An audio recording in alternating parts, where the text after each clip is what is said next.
মনে রাখবেন, আল্লাহর থেকে মাপ পাওয়া সহজ, বান্দার থেকে মাপ পাওয়া কঠিন।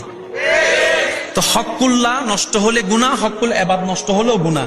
তা আল্লাহর হক নষ্ট হলে আল্লাহ তো রহমান রহিম, আল্লাহ হাজার কোটি বছরের গুনাহগারকেও মাফ করে দেয়, কিন্তু বান্দা তো চাইরা নাও মাফ করে না। সেজন্য হকুল এবাদ বড় কঠিন জিনিস। তো হকুল এবাদ কি কি?